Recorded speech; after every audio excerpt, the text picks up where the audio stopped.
오늘 함께 나눌 말씀의 제목은 엘리바스의 세 번째 발언, 두 번째 시간입니다. 엘리바스의 세 번째 발언, 두 번째 시간입니다. 하나님과 부제목으로는 하나님과 사람의 동역에 대한 무지입니다. 하나님과 사람의 동역에 대한 무지함이 나온다. 무지함이 드러낸다. 자, 우리가 욥기를 함께 공부하면서 말씀을 묵상하시면서 무엇을 발견하게 되는가? 사람은 말하는 것으로 그 속에 있는 것이 다 드러나는구나 라는 것이 우리가 욥기를 공부하면서 철저하게 깨닫게 되는 것입니다. 근데 더욱 문제는 무엇이냐? 내가 말하는 것을 내가 꾸며낸다고 해서 내 속에 없는 것을 만들어낼 수 없다는 것입니다. 그것이 의가 됐든 그것이 악이 되었든지 간에 내가 그 안에 있기를 바란다고 해서 내 말에 꾸민다고 해서 그게 내 안에 있다는 게 아니라는 것이 이 욥기를 통하여서 적나라하게 드러나는 것이죠. 그러니까 우리가 주님 앞에서 감출 수 있는 것이 하나도 없다. 이미 주님 앞에 훤히 우리가 벌거벗은 듯이 다 드러나 있다라는 것입니다. 문제는 무엇인가? 그것을 본인이 얼마나 깊이 빨리 깨닫느냐, 그게 관건이라는 것을 우리가 욥기를 통하여서 반복적으로 묵상하고 있습니다. 지금 우리가 엘리바스를 보더라도 지금 엘리바스가 벌써 세 번째, 욥기에서는 이제 마지막 발언 중에 마지막 발언입니다. 거기서도 역시 엘리바스의 말을 통해서 우리는 뭘 발견하게 되느냐? 엘리바스 내면에 있는 게 그대로 오늘 나옵니다. 무엇이냐? 오늘 제가 부제목으로 말씀드린 것처럼 이 엘리바스는 하나님이 사람과 어떻게 동역하시는지, 사실 우리가 동역이라는 말 자체가 굉장히 어찌 보면 좀 엄격하게 보면 좀 신성모독처럼 될 수도 있습니다. 우리가 감히 하나님과 동역한다. 근데 또 로마서를 보게 되면 성령이 우리의 영과 더불어 일하신다 그랬거든요. 그런 것을 볼 때 하나님이 사람과 동역한다라는 것에 대해서 이 엘리바스는 전혀 알지 못한 상태에 있다라는 것을 우리가 이 본문을 통해서 좀 발견하게 됩니다. 자, 먼저 우리가 본문을 크게 세 부분으로 나눌 텐데요. 근데 앞에 두 부분만 좀 오늘은 살펴보고자 합니다. 먼저 21절에서부터 22절 첫 번째 부분이고, 두 번째 부분은 이제 23절에서부터 28절까지 두 번째 부분입니다. 그리고 이제 오늘 생략하려는 부분인 세 번째 부분 29절에서부터 30절 두 구절이 오늘 본문의 마지막 세 번째 부분입니다. 우리 먼저 21절과 22절, 21절에서부터 22절에 보게 되면 이 내용은 어떤 내용이냐? 욥에 대한 엘리바스의 권면이 지금 기록이 되어 있습니다. 20절까지는 뭐 거의 저주나 다름없는 폭언을 쏟아붓다가 이제 21절에 와서는 갑자기 욥에 대하여 권면하기 시작합니다. 핵심이 21절에 있죠. 너는 하나님과 화목하고 평안하라. 그리하면 복이 내게 임하리라. 여기는 중요한 전제들이 하나가 있습니다. 너에겐 지금 뭐가 없다? 복이 없다라는 것입니다. 이게 무슨 말인가? 이게 무슨 말인가? 참으로 놀랍지 않습니까? 우리 욥기를 계속 살펴보면서 너는 복이 없다. 두 번째가 더 중요합니다. 너는 무엇이 없냐? 하나님과 화목한 관계, 하나님과 평안한 관계가 없다. 지금 이 이야기를 지금 욥에게 하고 있는 것입니다. 그러므로 너는 하나님과 화목해야 되고 평안함으로써 너에게 없는 복을 받으라. 지금 이 이야기를 엘리바스가 욥에게 하고 있는 것입니다. 엘리바스가 왜 이와 같이 판단했을까? 지금 이 부분을 우리가 좀 살펴봐야 되겠죠. 왜 욥을 이와 같이 판단했는가? 욥에게는 복이 없다. 왜냐하면 하나님과 화목하고 평안한 관계가 없기 때문에 그런 복이 없다. 그러면 나는 이 권면을 욥에게 해줘야 되겠다 라고 이런 판단이 엘리바스에게는 어떻게 서게 되었을까요? 첫 번째, 표면적으로는 욥이 당하고 있는 현재 고난의 상황을 근거하고 있기 때문에 그렇습니다. 이거는 뭐 세 친구에게 공통적으로 나오고 있죠. 욥이 당하고 있는 이 외면적으로 보이는 그 극심한 고난의 모습을 볼 때 이 사람 지금 하나님과 관계가 완전히 박살났구나. 하나님으로부터 받을 복이 없는 사람이구나. 이게 이제 표면적인 첫 번째 이유고, 보다 본질적인 내용, 그리고 22장의 맥락에서 보시게 되면 22절에 다음 구절에 나오기도 하지만 자신의 책망과 권면을 받아들이지 않는 욥의 모습 때문에 그런 것입니다. 재밌죠? 지금 욥이 자기의 책망과 권면을 받아들이지 않기 때문에 욥은 지금 하나님과도 화목하지 못하고 하나님과도 평안하지 못하기 때문에 하나님이 주신 복도 못 받고 있다 이야기를 하고 있는 것입니다. 엘리바스는요 지금 누구를 기준으로 세우고 있느냐? 자기가 기준이 되어서 다른 사람과 하나님과의 관계를 판단하는 심각한 잘못을 범하고 있습니다.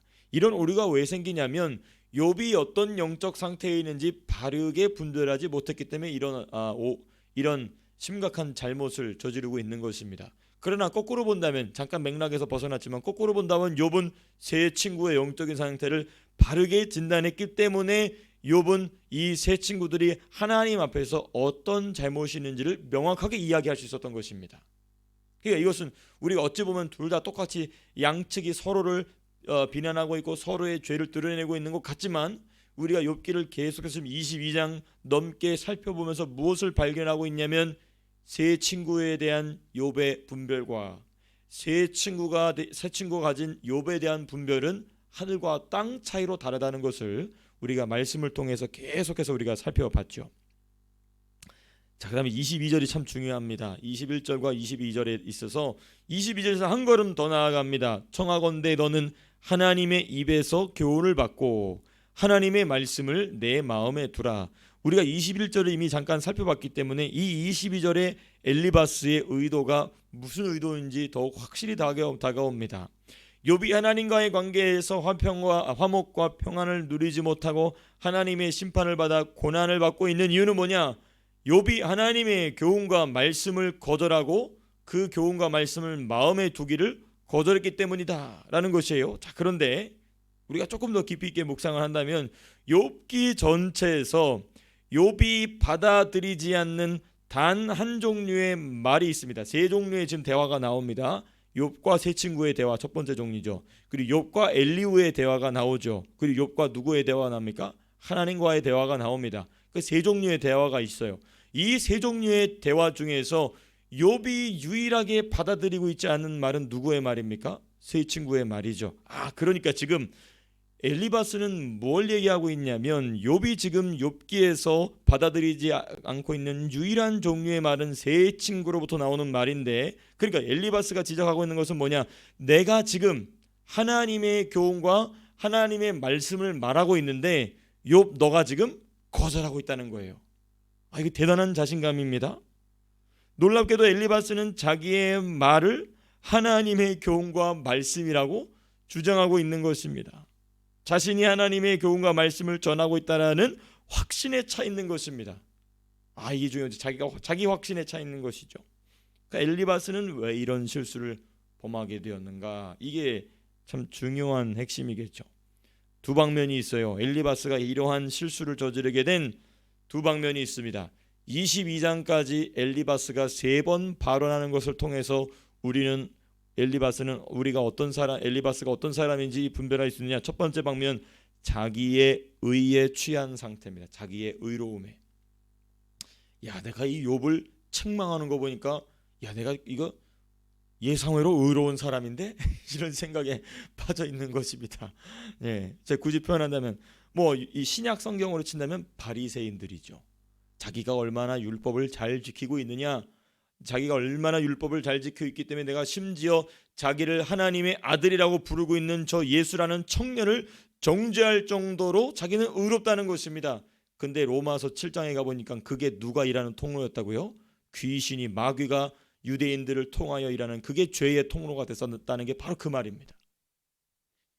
이게 바로 뭐냐? 자기의 의에 취한 상태에 있는 사람의 특징. 이 사람은 뭐냐? 이런 사람들은요 절대로 자기의 모습을 스스로 볼 수가 없어요. 오직 다른 사람의 모습만 보입니다. 그래서 주님이 이런 사람들에게 이런 말씀을 하셨다. 지난번에 잠깐 살펴봤죠. 다른 사람에게 겨가 묻은 것 가지고 얘기하지 말고 내 눈에 뭐부터 빼라? 들보부터 빼라. 그 얘기를 하시죠.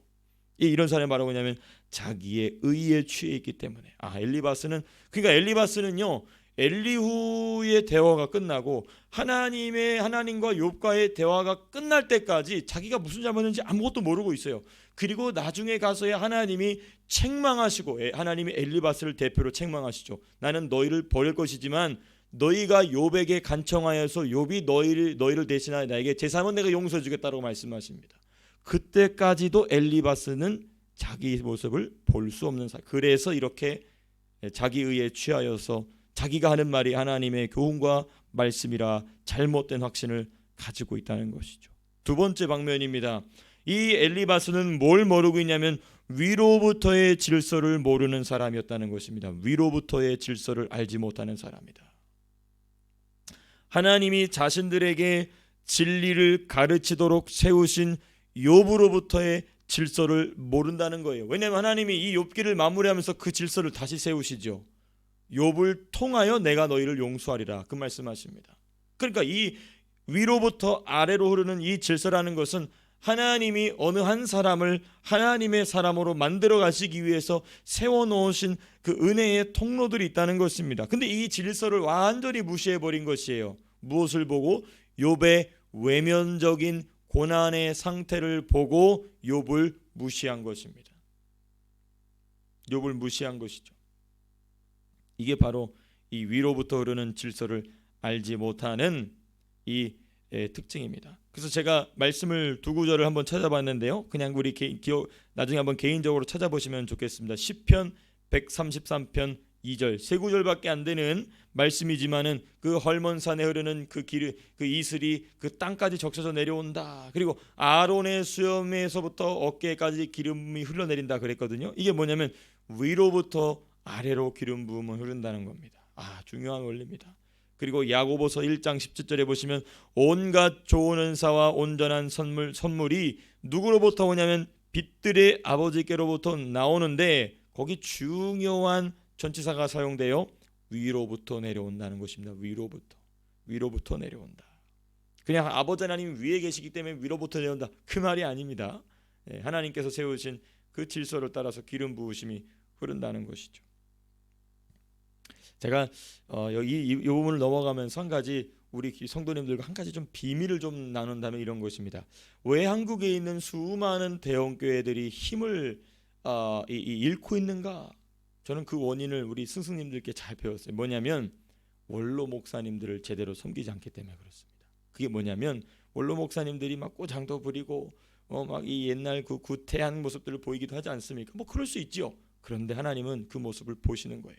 내가 너희 교회를 위하여 세우신 위로부터 아래로 흐르는 그 기름 부으심의 통로를 너희가 어떻게 섬기느냐를 주님이 그 원로 목사가 잘했느냐 못했느냐는 하나님이 판단하실 일이고 너희는 그 원로 목사를 어떻게 대우하고 있느냐 그것을 그 새로 부임한 담임 목사와 그리고 새로 세워진 리더십들의 모습을 주님이 지켜보시는 것입니다.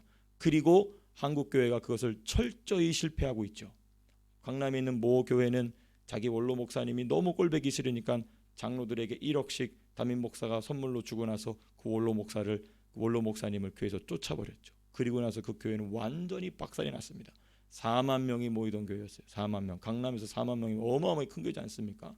근데 그 교회가 완전히 박살났어요. 그 원로 목사님이 강한 분이긴 했어요. 근데 그 원로 목사님도 나중에 비참하게 돌아가셨죠. 아무도 대우해주는 사람이 없으니 그러니까 나라에서 받는 연금 간신히 받다가 끝내 비참하게 돌아가셨어요. 그 교회는 저주를 받은 것입니다. 하나님의 저주를 받은. 그게 뭐냐면 위로부터 아래로 흐르는 그 기름 부음. 그래서 교회뿐만 아니라 그 가정의 어른들을 잘 섬기는 가정은 잘 되는 것입니다. 왜 그렇죠? 그 위로부터 아래로 흐르는 기름 부음이 그 가정에 흐르기 때문에 그런 것입니다. 이 원리를 깨달은 가정은 잘 됩니다. 자녀들이 잘 됩니다. 왜? 하나님께서 여기 보니까 야고보 1장 10절에 온갖 좋은 은사와 온전한 선물들이 빛들의 아버지께로부터 위로부터 내려오기 때문에 이 원리를 누가 모르고 있었느냐? 엘리바스가 모르고 있었다는 것입니다. 그래서 이와 같이 큰 실수를 욥 앞에서 저지르게 되었다는 것이죠. 자, 이제 오늘 본문이 크게 두 번째 부분입니다. 23절에서부터 28절에 보게 되면 오늘 사실 본문의 핵심인 그 엘리바스의 무지, 어떤 무지입니까? 하나님과 사람의 동역에 대한 무지가 기록이 되어 있습니다. 크게 세 부분으로 나눠서 함께 말씀을 살펴보고자 하는데요. 먼저 23절을 보시게 되면 이런 표현이 있습니다. 내가 만일 전능자에게로 돌아가면 내가 지음을 받을 것이며 또 내 장막에서 불의를 멀리하리라. 여기 먼저 보게 되면 내가 만일 전능자에게로 돌아가면이라고 돼 있어요. 사람은요, 하나님이 부르셔야 하나님 앞으로 갈 수 있습니다. 징계의 고난이 되었든 연단의 고난이 되었든지 간에 하나님이 때가 되어 부르실 때에 하나님 앞으로 돌아갈 수 있습니다. 아브라함 보십시오. 아브라함이 자꾸 고집을 피웁니다. 왜 나에게는 아들을 안 주십니까? 그래서 하나님께서 9년 내지는 14년 동안 아예 대화를 끊으십니다. 그리고 13년이 9년이었나 제가 헷갈리는데 제가 13년 동안인가 대화를 끊으신 뒤에 하나님이 먼저 찾아오셔서 다시 아브라함과의 신앙 여정을 시작하십니다. 이건 우리가 창세기 나중에 공부하면서 다시하게 살펴보겠는데요. 하나님이 오셔야 사람은 하나님 앞으로 갈 수 있는 존재입니다. 그런데 지금 엘리바스는 뒤집고 있죠. 22절과 연결하여 본다면 더욱이 엘리바스는 자기의 말을 하나님의 교훈과 말씀으로 여기고 있기 때문에 욥에게 있어서 엘리바스 자신이 하나님께로 돌아갈 수 있는 통로라는 것입니다. 사람이 하나님의 부르심을 받으면요, 그때 비로소 하나님 앞에 나아갈 수 있는 것입니다. 근데 그것을 엘리바스는 순서를 뒤바꾸고 있죠. 이래서는 안 되는 것입니다. 그러나 여기 참고적으로 맥락에서 조금 벗어나 있지만 사람이 하나님께 부르심을 받았다면 그때 어떻게 해야 되느냐? 전심전력을 다하여 하나님 앞으로 나가야 됩니다. 왜 그러냐면 하나님은 우리를 부르시기 위해서, 우리에게 다가오시기 위해서 전부를 주셨거든요. 그 전부가 누구십니까? 그 아들 예수 그리스도를 주셨기 때문에 우리가 대충 하나님 은혜를 주시려면 주시고 말려면 마십시오, 이러면 안 된다는 것입니다. 왜냐? 하나님은 그 하나님에게 있어서 전부이신 예수 그리스도를 주셨기 때문에 우리도 전부를 들여서 전심전력으로 하나님께 나아가야 된다는 것입니다. 이게 하나님과 사람이 동역하는 중요한 원리인 것입니다. 전부를 주고 전부를 받는 관계. 이거는 온 우주의 유일한 관계인 것이고 사람이 들을 수 있는 특권인데, 이 엘리바스는 어리석게도 전부도 아니거니와 이 순서를 뒤집어 버리는 큰 오류를 23절에서 보이고 있습니다. 근데 이 오류는 두 번째, 세 번째에서도 계속됩니다. 두 번째는 이제 24절과 25절인데요. 여기 보면 이런 표현을 합니다.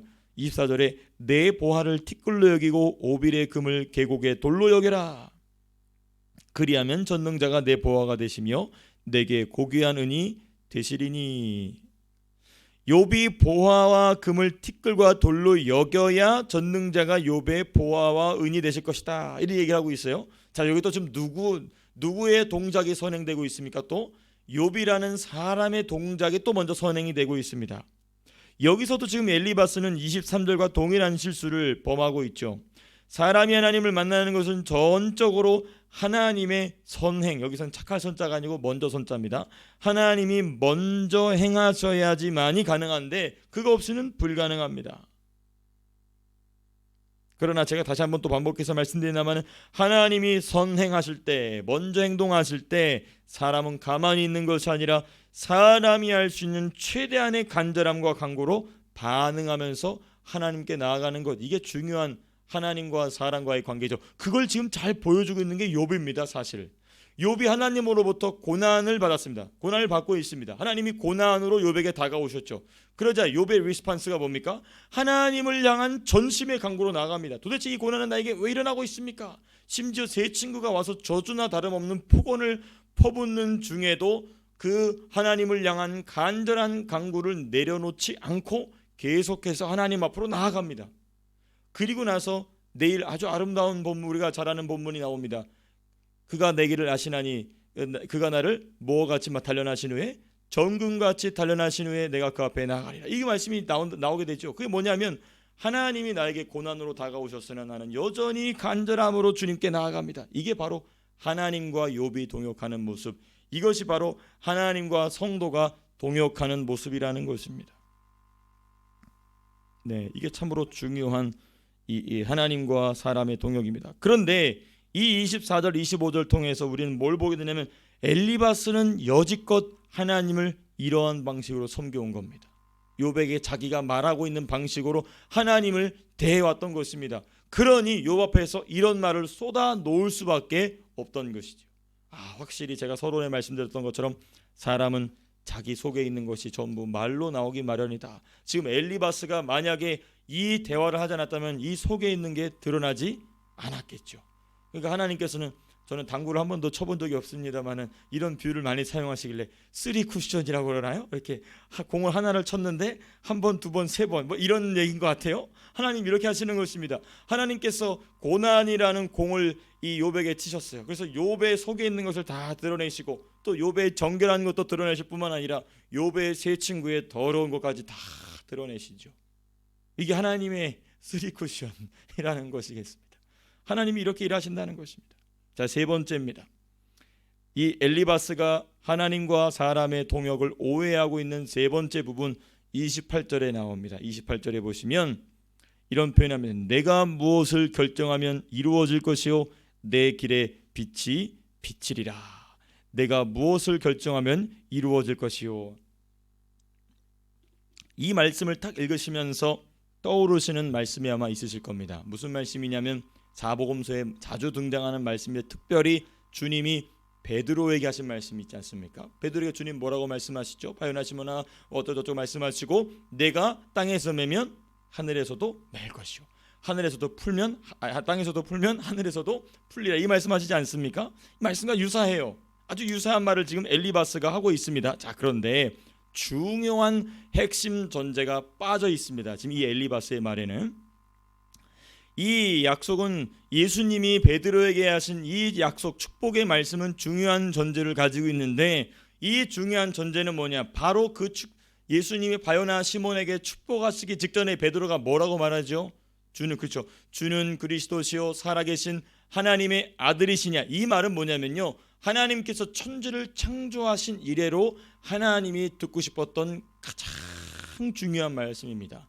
하나님의 아들을 하나님의 아들로 인정하고 그분이 주님이시고 그분이 그리스도이심을, 그 고백을 하나님께서는 만들어 내시기 위해서 베드로가 등장하기까지의 모든 역사를 진행해 오신 것입니다. 아, 주님, 이 고백이 우리 나중에 마태복음 공부하면서 함께 이 고백의 이 중요성을 나중에 살펴보겠지만 핵심은 이거예요. 자기를 주눈이라고 시작했거든요. 여기서 주눈이라고 할 때, 여기서 주눈이라고 할 때 예수님이 주님이시거든요. 큐리오스인데 주님을 큐리오스라고 부를 때에 베드로는 자기를 뭐라고 낮춘 거냐면 그 당시의 배경을 본다면 자기를 종신종으로 낮춰서 얘기한 겁니다. 종신종으로 낮춰서. 종신종은 뭐냐? 이건 제가 나중에 또 한참 더 설명을 해야 되기 때문에 간략하게만 얘기하면 이 모든 결정은 오직 내 큐리오스에게만 있습니다. 원래는 그때 그 전까지는 계약직이었어요. 계약직 종이었어요. 그런데 이제는 나는 영원히 내 목숨이 끝날 때까지 영원히 당신의 종이 되겠습니다. 이거 뭐냐면 자기가 자원해서 되는 겁니다. 계약직 종은 왜 계약직 종이 되냐면 우리가 이 오경을 보면 나오지만은 자신이 너무 가난할 때, 자신이 빚을 졌거나 가난할 때 그 부분을 해결하기 위해서 계약직으로 들어가는 겁니다. 근데 종신종은 뭐냐면 내가 이 종을 섬겨보다 보니까 내가 부유해지고 그 빚을 청산했다 할지라도 이 주인 아래서 지내는 것이 훨씬 더 나는 좋다. 왜냐? 이 주인의 성품에 반하여서, 이 성품에 이 사람 아래서 내가 지내면 내가 안전하겠구나. 그래서 자기 인생 전체를 자유인이기를 포기하고 종이 되기를 작정한 그 말로서 주님을 대당 고백을 한 것이 베드로의 고백의 중요한 이 전제가 되는 것이, 주님의 축복의 중요한 전제가 되는 것이죠. 반면에 엘리바스는 뭘 찾아볼 수 없습니까? 이러한 신앙 고백을 찾아볼 수가 없어요. 이러한 신앙 고백 자체가 없습니다. 나아가 하나님과 사람이 동역하는 것에 대한 심각한 오류를 배경으로서 한 말이죠. 그러니까 이 말도 역시 뭐냐면 23절의 말씀과 24절과 25절에 이 엘리바스가 보였던 것처럼 너가 무엇을 하면 하나님께서 하시리라, 그 얘기를 하고 있는 겁니다. 예, 아주 심각한 오류죠. 너가 무엇을 하면 그렇게 하리라 하는 것입니다. 그래서 성경은요, 하나님이 사람을 부르신 것에 대한 최상의 것과, 그리고 성도는 심지어 성령이 내주하고 계시죠. 그렇죠. 하나님께서는 우리를 부르셨어요. 그렇죠. 우리를 부르시기도 하시고 동시에 우리에게 성령이 내주하고 계시죠. 성경은 하나님이 사람을 부르신 것에 있어서 가장 중요한 보물입니다. 그리고 나아가서 성령이 우리 안에 내주하고 계시죠. 그러니까 하나님은 이미 우리에게 충분히 다가와 계신 것입니다. 그러니까 우리는 이제 뭘 해야 되냐면 그에 대한 반응을 해야 되는 것입니다. 이게 바로 엘리바스가 놓치고 있었던 하나님과 사람의 동역인 것입니다. 말씀을 맺고자 합니다. 우리가 이 엘리바스의 이 발언을 통하여서 사람이 하나님과 동역한다는 것이 무엇인지, 그리고 또 엘리바스와 같이 자기의 모습을 돌아보지 못한다는 것이 무엇인지를 말씀을 통해서 우리가 살펴봤는데, 오늘 한 날 동안 이 말씀이 내 스스로를 깊이 돌아보고 내 생각이나 내 감정이나 내 말이나 행동이나 이 모든 삶의 영역들이 주의 말씀으로 차분차분히 돌아보게 됨으로써 한 걸음 더 예수 형상으로 변화되는 저 여러분들의 하루의 삶이 될 수 있기를 주님의 이름으로 축복합니다. 기도하고 마치겠습니다.